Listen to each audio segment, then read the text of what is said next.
So we would be tasked normally by EMA. Understand, I'm not sure whether this was 100% clear. Let me reiterate, in a public health emergency, the public health office is running the show in almost every incident.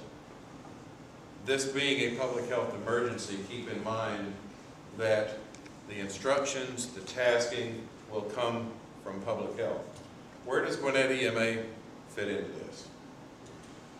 If they ask for it. If they ask for resources that they can't provide, that's where EMA, they would go to EMA. What's an example of that? Public safety. They have a need for increased security, transportation. You need to take meds to a facility, between facilities. They need beds, whatever. They need transport for personnel, victims. So at that point, they will involve the EOC. So for our S.E.T, I'm going to give you some specifics on facilities, and some they will be assigned closer to the time. With this being a public health emergency, where will you think the operation, the incident will be run from? Public Health, Gwinnett and Rockdale Public Health Office over on Riverside Drive. That will be in a sense, the main emergency operations center. We will assume that there will be additional resources required, so the EOC will be in operation in the EOC station. We will have at least 2 points of dispensing. What's the difference between points of dispensing and points of distribution?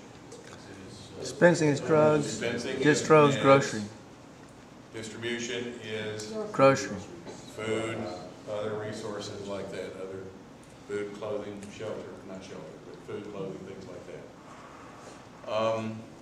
We will have 1 acute care center that we will activate. Would there be just 2 PODs? We might. There will at least be 2 points of dispensing. They're pods.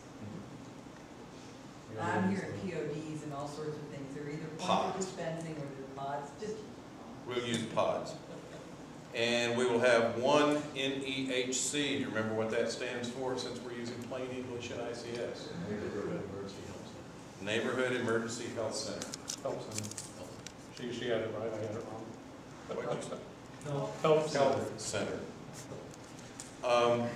So we will have several locations that we will be setting up.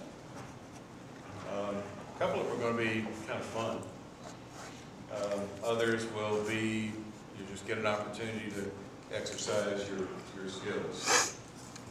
Obviously, from this, voice and data are important.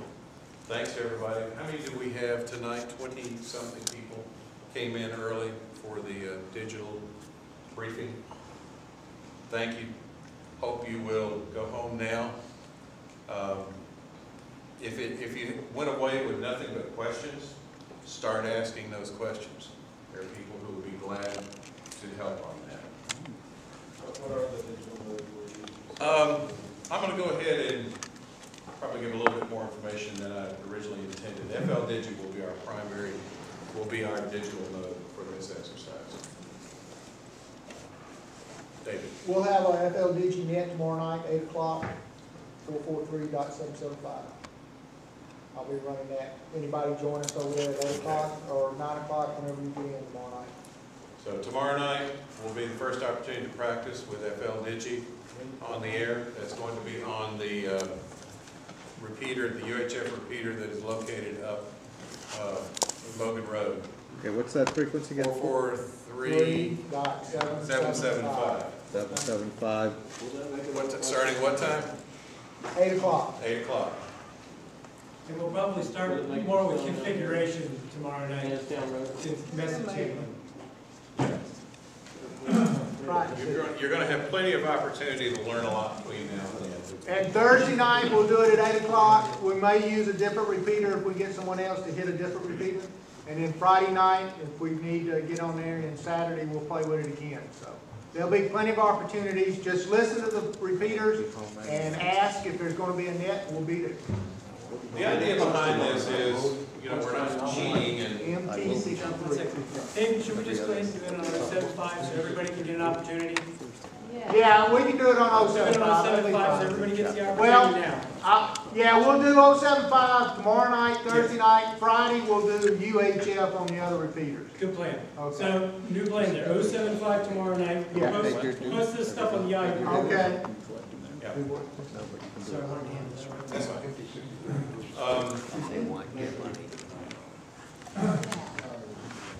So next week, keep your ears open. How do you typically receive notification of potential ARES deployments? Our carrier pigeons have died over the last year, so we're resorting to other things. Yahoo group or text. For those who have not broken out with the plague, how do you receive it? Smoke signals. Is everyone set up on the paging system to receive a text message? We will assume, since this is a public health emergency, cell sites are not subject to the plague. They might go down when they start running short of personnel, but for the first part, we will assume you have that notification. Is there anyone who needs to set up their text messaging to receive those alerts? If so, please see Scott. Raise your hand, Scott. Scott will set you up, and we'll actually send out a message tomorrow night, David, or Kyle, whoever's running the... What's that? We'll send out a text message tomorrow night, 8 o'clock, a couple of minutes before 8 Okay. o'clock to... 147-075. If somebody needs to be set up for paging, they'll need your name. If you write this on a piece of paper, your name, your call sign, your response team. No, your group. Response group, your cell phone number, and your carrier for your cell phone. Got that? Name, call sign, phone number, carrier, your group. What did I miss? That's it. I got it.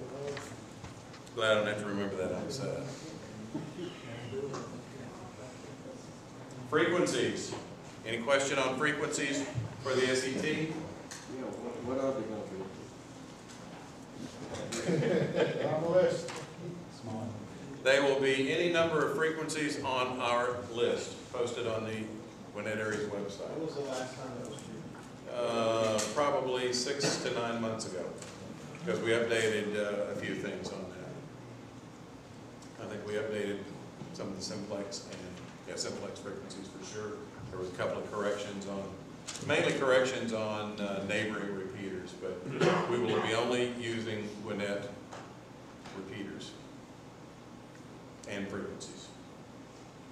Yes, sir. We put down a lot of availabilities tonight as far as our equipment. Are you going to be contacting us about what you want us to bring? Good question. We asked tonight on the sign-up sheet, which where is it made it around to? Has everyone signed up? Number one, signed the sheet and then indicated the resources you have at your disposal. We are not expecting you to bring everything you got. We will do some pre-assignments and requests for certain equipment ahead of the actual activation. So if you put down, I'll just pick out someone.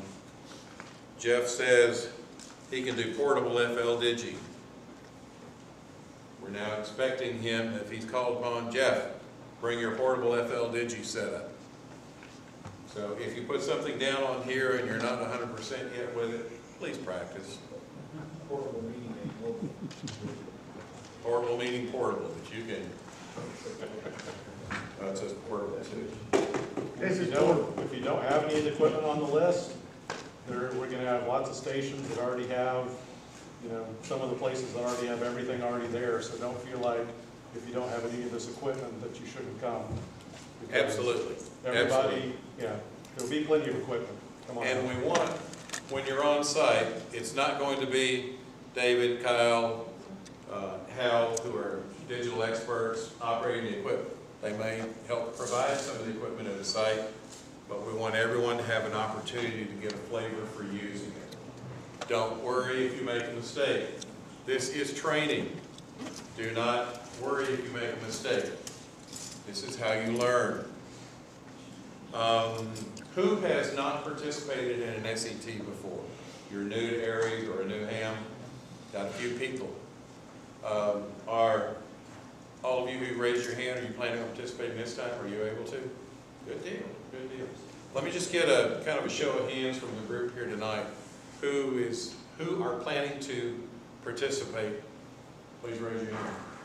I love the sound of that. Can we assume it'll be over around noon? No. What if you have appointments later in the day? Well, keep in mind, I don't know how long this is going to go. We'll be over by dinner for sure. I'll rearrange this.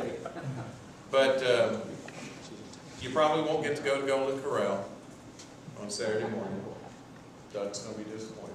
But if we have to leave midday. If you have to leave midday, one of the things that we will probably be simulating are shift changes or site changes.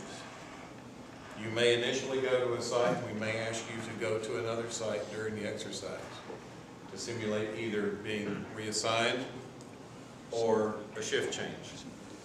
So we're trying to bring a lot of things into this. Now, one of the things I will also tell you, if you have read the scenario that's on the Georgia ARES site, there's a lot of things happening at a higher level than Gwinnett County. Most of that is irrelevant to us. We will, in a public health type emergency, be required to communicate with the regional coordinating hospital for Gwinnett County. Does anyone know who that is? That's usually a facility besides Dorothy. I'm talking about a regional coordinating hospital is one that covers several counties. You'll have several counties under that RCH. Do you know who it is for our area? Grady, correct. So we may have some traffic that goes to Grady, or Grady might be asking us some questions.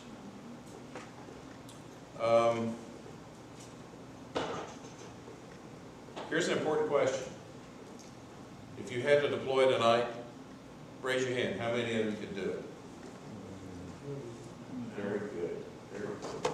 I said tonight, you said like Yeah.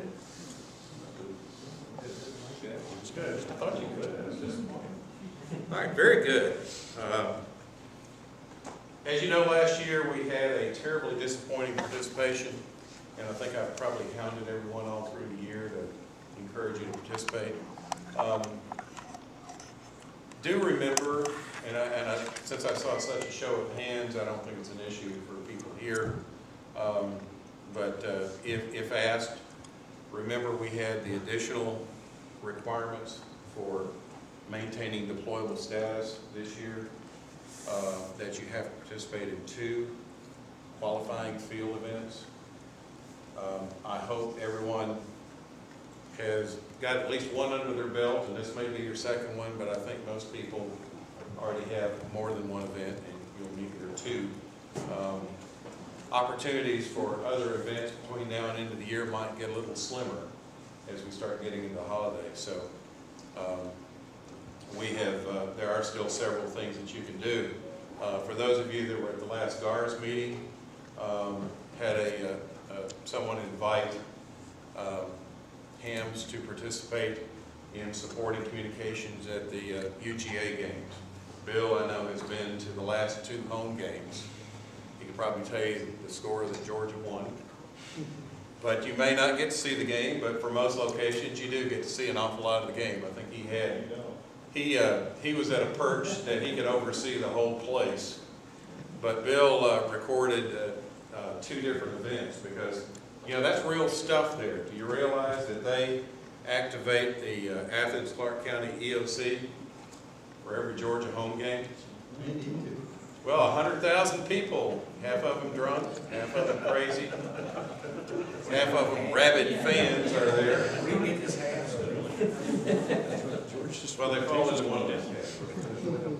And when Auburn plays, you got the whole place crazy. So there are always incidents, and you're usually assigned to either a Red Cross station or what's some of the things. Bill, take just a minute if you could to share just a little bit from that, if you would. Okay, I'll correct one thing right off the bat. There's only one spot that you can see the entire field. The rest of the locations are behind the stands. They set up as many as 12 locations with Red Cross volunteers that handle minor medical emergencies. Many of them are ETOH, which is abbreviation for ethanol. And this last game, they handled 98 responses with 6 transported to hospital by EMTs. The first aid stations, there are 4 actual first aid stations manned by medical personnel from St. Mary's Hospitals there in Athens. The locations that are scattered around at the, most of the amateurs are at our small first aid stations set up at strategic locations. They're usually all behind the stands except for level 600, which is the highest one. That's the one was at the first 2 games that I did. And they have a net control, and all traffic is handled through a net control station.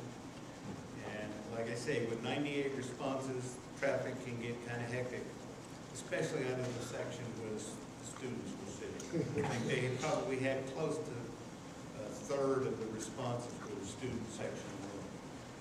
Fortunately, we never handled anything really serious. At our level, we did have one that I would have to say was kind of odd. One of the elevator operators took sick, and as near as we could tell, it was motion sickness. This was her first time operating an elevator. The elevators don't have very good ventilation, and they were kind of warm, and we actually transported her to an aid station where the medical personnel took over. You have to be there 3 hours ahead of time. So for a 3:30 game this next Saturday, you have to be at the rendezvous point at 12:30 to leave for the stadium. And the briefing is in the student section, not in the stadium itself. So if you arrive late, you can still usually catch the briefing at the student section. Student Center. Student Center, yeah, I'm sorry, room 138. And it's all the Red Cross personnel, all the amateur radio operators are there for the briefing. Were you able to keep an eye on the cheerleaders from that section? No, not for, I couldn't even see the football. Oh. I was up to 600, which is, the only place you can go higher is up some of the seats. But, It was a great photo location, but other than that, you had to have oxygen. I don't know what the actual stadium capacity is. 92,000 something. Yeah. Both games I did, I had great seats. Sorry, Joe. Where did you, section were you in? I don't remember the section, but it was on the lower section in your, like the little 3-4 foot stand at the end of the stands. Okay, yeah, one or and two you're of them you looking can over everyone's heads. Yeah, 1 or 2 of them you can look out to the club 200 level, you can see, but most of the time you're busy.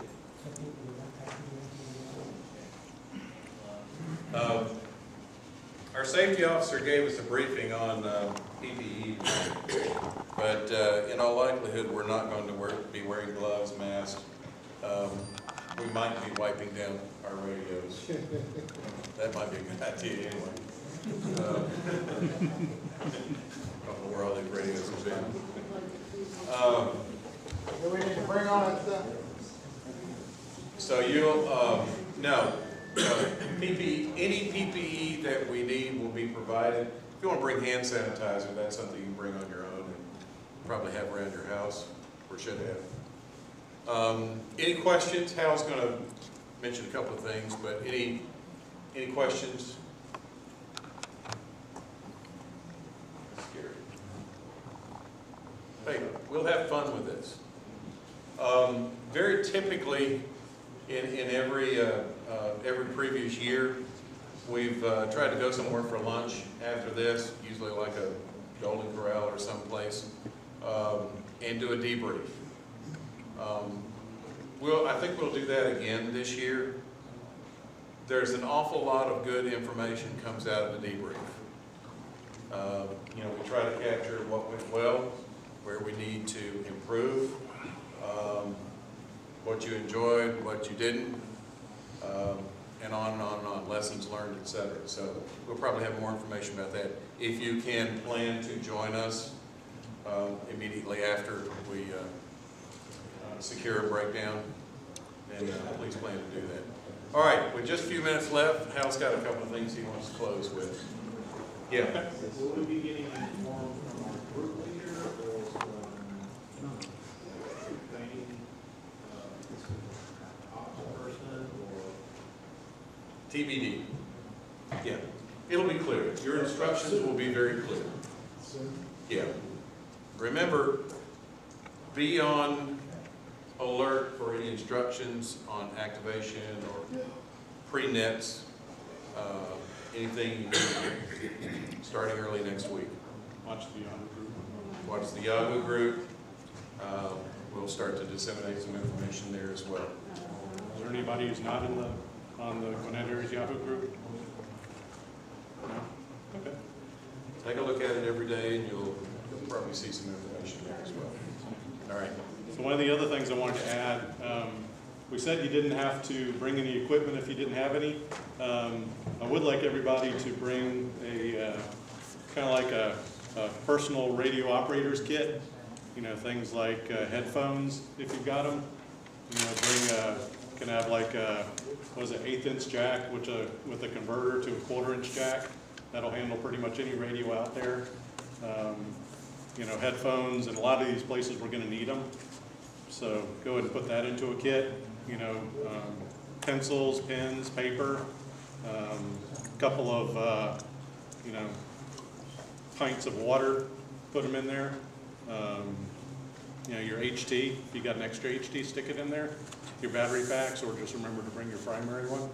Because even if you're at a station that has radios, you know, you may need the HTs to communicate, you know, within a hospital or something, if you got to run a message over to, you know, if they move the command post in the hospital somewhere else, and you got to communicate between the radio room in the hospital and the command center in the hospital, you know, bring along your HTs.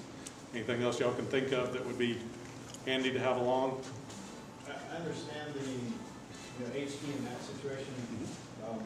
But for some of the folks who haven't done the S.E.T. before, when we say radio, we mean mobile radio, not Right. HT radio. Right. If you have it. Yeah. If you have a mobile radio that you can provide mobile battery, something like that, with an external antenna, that is the most desirable. If you don't have that and only have an HT, plan on bringing that. Are we planning power at all locations? TBD, you'll find out more. Yeah. If you got any ARES gear, wear it. You know, your hats, your badges, shirts, whatever. It'll look like a good group. Dave? And just a suggestion, if you don't have a mobile rig to bring, an HT with an external antenna will do a lot better than rubber duck. I guess what we're saying is we wouldn't base a UHF, VHF station at a remote field location around an HT. We'd want to base it around a mobile that could, you know, get up there a bit more. But someone in your group should have that. We'll try to make sure of that. Yeah. Now, let me point out one procedural thing that you should always keep in mind. Generally, on any activation, there will be a resource net. Resource nets are probably on 147.075 repeater, mainly because of its coverage, right? So that is the point where you will check in. when you are participating, everyone, ResourceNet needs to know where you are at any point in time. So, when you are first assigned, when you first check in, that you are en route to either a predetermined location or to your assigned field location, check in with Net Control and let them know. When you arrive at your location, notify Net Control that you are checked out at Pod 1.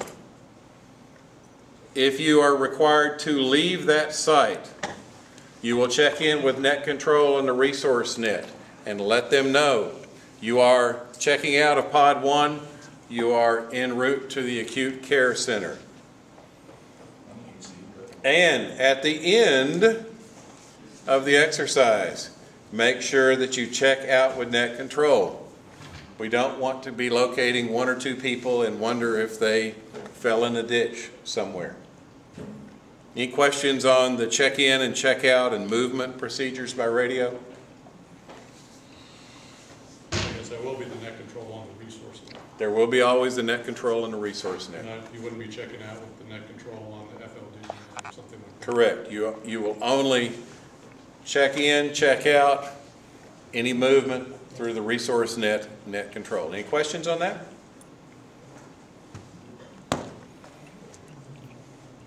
We're about a week and, 4 days till the S.E.T.